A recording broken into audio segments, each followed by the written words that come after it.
It's time for the Hockey Minute, your source for all of today's hockey news with some opinion. Strap in for the fastest news in the NHL.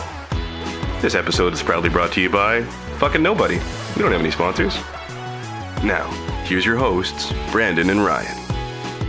And here we are.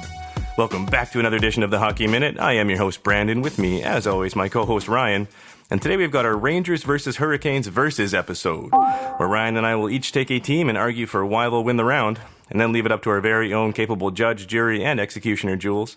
But first, please subscribe to wherever you get your podcasts, leave us a review on iTunes or a voicemail on Anchor if you're fired up about something we said or something you think we should be doing better. We'll play it on the show, I promise. All right, before we get into the battle, let's check in with my I cheated in high school co-host, Ryan. How you doing, man? Hey, cheaters never win and winners never cheat, right? Well, guess what? They also said, practice makes perfect, but nobody's perfect, so why practice? I'd rather just cheat. How are you doing?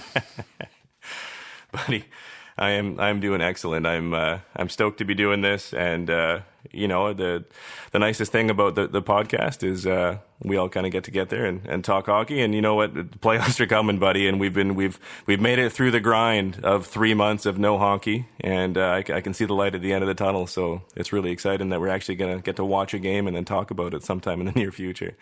All right, guys, before we get into today's show, we got a quick news update for you. The NHL training camps are set to start July 10th. I think it's going to be awesome, man. I'm just excited to have hockey back, and it'll be interesting to see which one of these guys comes back in half-decent shape. I mean, I don't see too many guys riding the Peloton, so it'll be an interesting thing to see.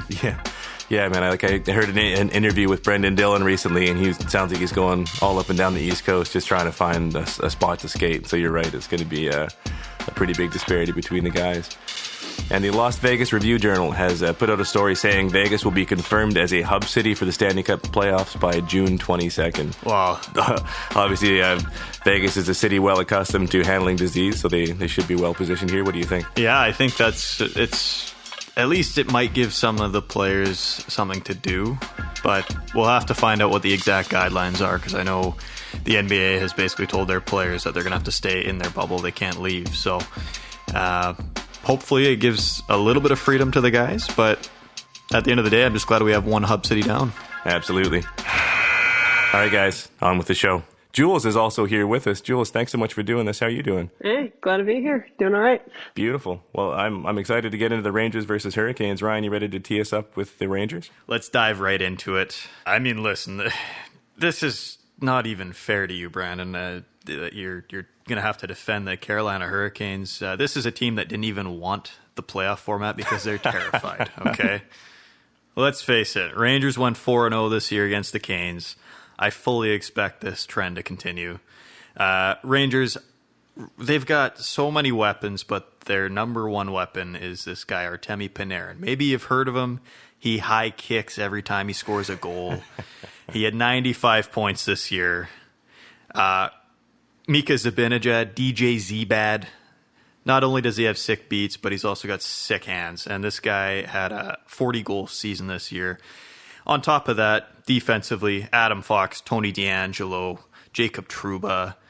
This is just a really good all-around team. And they've got a three-headed monster in net.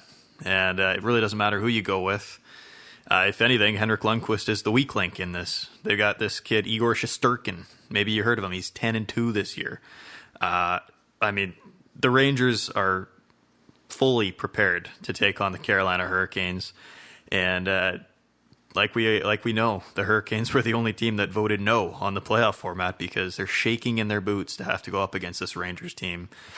So I would love to hear your thoughts. I mean, what is Evgeny or whatever that Svechnikov kid? Is he just going to lacrosse style every single chance he gets? Like, that play's overdone now. We know what's coming. So it's not going to be an easy get for the Carolina Hurricanes like they thought. First off, Ryan, not all Russian players are named Evgeny. You can't just throw that out there when you don't know what his first. It's like John. It's like John Smith. It's just... Man, you know what? Truthfully, this to me is going to be a very tight series, but I really did see Carolina coming out on top. And I think a huge part of that for me is that Carolina is a little more proven through the playoffs so far. Like, they've got a real mix of veteran skill with young skill and people that have been there before. Andrei Svechnikov, this is going to be his I guess, second time running through the playoffs, and he's gonna tear it up even more. The dude's an absolute tank. He's a big kid. So I mean, I can't see it being an issue for him. Panarin's all right, and he was buzzing last year for sure when he was playing for Columbus. Just a little guy though. I can't see him. I don't know. I don't think he's going to be the game breaker that everybody expects him to be. And while the Rangers fans are going to say that they did very well against Carolina this year, all the games they played against them were before the trade deadline when the Canes picked up guys like Trocheck. So, well, they got Trocheck. Well, then I take back everything I said. Ooh. Pack it in, Rangers. Like, I mean, come on. You also can't say Svechnikov was a beast through the playoffs. He got knocked out by Ovechkin in the first round. It was done for the rest of the playoffs. Yeah, that's fair. But I mean, I was just trying to get at, like, it's not his rookie season through the playoffs. Whereas for like a lot of these Rangers guys, it is going to be their first time going through. Shesterkin's never been in. Georgiev has never been in. And King Henrik sitting on a 316 goals against average and a 905. So I really don't think they're putting him in for it. Your three-headed monster's kind of limp with one of them, but that's okay. It was crooked hairline, right? I was trying to keep that out of this, so I wasn't trying to get personal.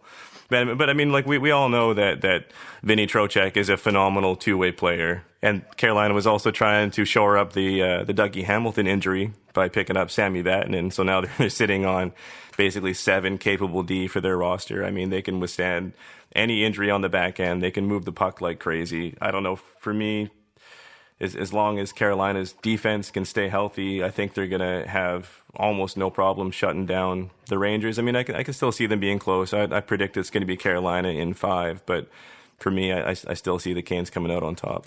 I got New York, man. I got New York in 4 on this one. I don't think it's going to be close. Jules, you're going to have to help us out here. Well, it seems that everyone and their mother thinks that New York's going to make it through. But like Ryan said, even Carolina wasn't digging this matchup. But I am concerned about the overconfidence. I think that if they're not careful and they get a little sloppy, then things can turn right around for them. We've seen, crazy like upsets in playoffs before where it's like, oh yeah, this team's going to make it through, and then whoops, what the hell happened? And then everyone's brackets is in flames. So yeah, if they can keep it together, if their young guys don't choke and, they get comfortable playing in like a playoff vibe, playoff format and everything, then I think they can come up on top. So I think it's going to be New York in 4. Hey, Jules, thank you. Yeah. Jules, I just have a question that's Rangers related, as you're the kind of our staff Rangers fan. How come Shesterkin only played 12 games when he has the superior numbers? He had a injury back in right around the trade deadline. He got into a car accident, and I think that's what set a lot of stuff back. Oh, right. So if the playoffs come around, do you think he's ready to go as the starter? I'd say so. I think right before the hiatus happened, he played a couple of games. He seemed to be back on his feet. I was a little nervous about it because, he's been out for 2.5 to 3 weeks with a rib injury. And then from just suddenly come back in, I was like, damn, You sure it's a good idea? But all right. He had more time to rest, so we'll see what happens. Awesome. All right, there you have it, guys. The judge has spoken. The Rangers are moving on. Thanks so much to Jules for coming on to be our judge. Ryan, why don't you let them know where they can find us? Yeah, guys, as always, you can check us out. We're on Spotify, Apple, Overcast, Anchor. You can leave us voicemails on Anchor, like Brandon mentioned. You can also connect with us via social media, Facebook, Twitter, and Instagram at The Hockey Minute. You can always DM us, let us know your thoughts on our verses. Beautiful. Thanks, everybody, for listening. Thanks, Jules, for coming on the show and helping us out, even though, I think you were a little bit wrong today, but that's okay. From Ryan and Brandon, we'll catch you next time on The Hockey Minute. We'd like to take a second to thank you, the listener, for joining us. And a big thanks goes to our writers and production team, Jules, Mark, and Matt. We couldn't do this without you. Make sure to follow us on Instagram, Facebook, and Twitter at The Hockey Minute, as well as leaving voicemails on our Anchor page at Hockey Minute. And always make sure to subscribe to whichever platform you listen to your podcasts. That's going to do it for us. This is Brandon and Ryan. We'll talk to you next time on The Hockey Minute. All right, now I'm just totally out of something to call Ryan, so I need half a second. Thank you.